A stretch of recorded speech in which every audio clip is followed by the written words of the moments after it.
英国是一直积极窜到北约援助乌克兰 F-16战机。拜登在 G7 峰会上，他们也随口就说了吧，说这个要批准欧洲国家提供 F-16啊。就在这群情激昂，大家准备大干一场的时候啊，这个美国这边的却传出来了声音，表示啊，这个事儿还是得缓一缓。这美国是在打退堂鼓吗？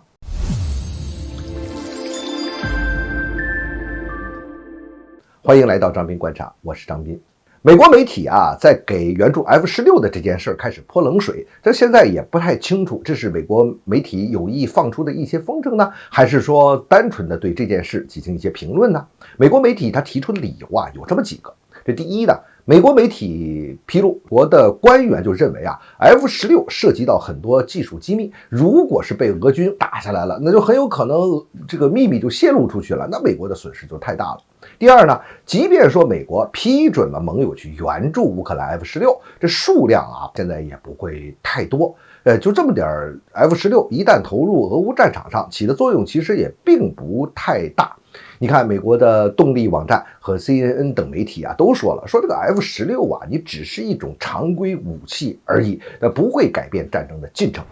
第三呢，就算援助了乌克兰，那什么时候能用得上呢？这就是又是一个事儿了。因为他们的飞行员就算是熟练的飞行员，要进行这个机型的改装换装啊，再怎么说也得4到6个月的时间啊，才能熟悉它的性能，而要完成把整个这个作战的效力全部的发挥出来，如果是接入北约的作战体系，比如说数据链联通什么的，那训练的时间至少得1年以上。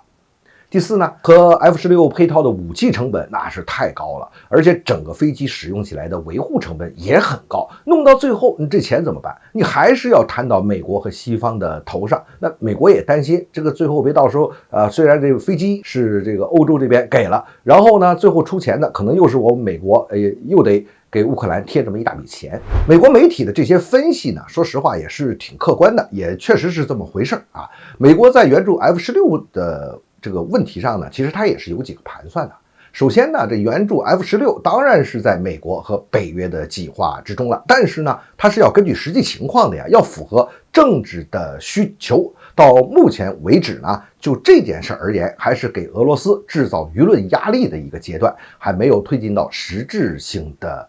程度。你再说了，舆论真造起来了，把这压力全部给俄罗斯压过去了，这事态一抬起来之后，这也是和俄罗斯去谈价钱的一个筹码啊。援助 F-16啊是军援的升级，这个作用可远比援助点什么坦克呀、什么防空系统啊、自行高炮什么的要大得多，性质也严重的多。如果美国想尽快让这个俄乌冲突进入政治解决的阶段的话，那么现在去激化这些事情未必就是好处，甚至会影响到拜登明年的这个选举。所以美国呢，在这个问题上还是要保留他自己的回旋余地。当然了，那该做的各种准备，他还是要往前去做的，他这个计划还是要往前推进，至少要对那个计划的实施加以充足的准备。但是呢，这是要看俄乌冲突走势以及美国和西方的政治需求。另外一点，我们也注意一下啊，就即便是最后啊，美国也同意援助这个 F-16了，这要是美国来牵头啊，这是美国同意了才行啊，在美国的掌控之下去办这件事儿。英国挑这么一个头啊，制造这么舆论，现在呢当然还是需要的啊。那进行一下这个动员什么的，这个美国和西方这边还是愿意看到的。但是即便是北约的成员国，你再挑头也好，你跟美国关系再密切也好，也别想僭越美国，美国要保持绝对的控制权。当然说到底呢，它最后还有一个经济上的问题，你就算援助吧。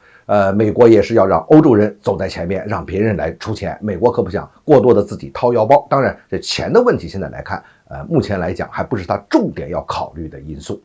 那么是否有援助 F-16，这一定是与这个政治形势和政治条件是密切关联的。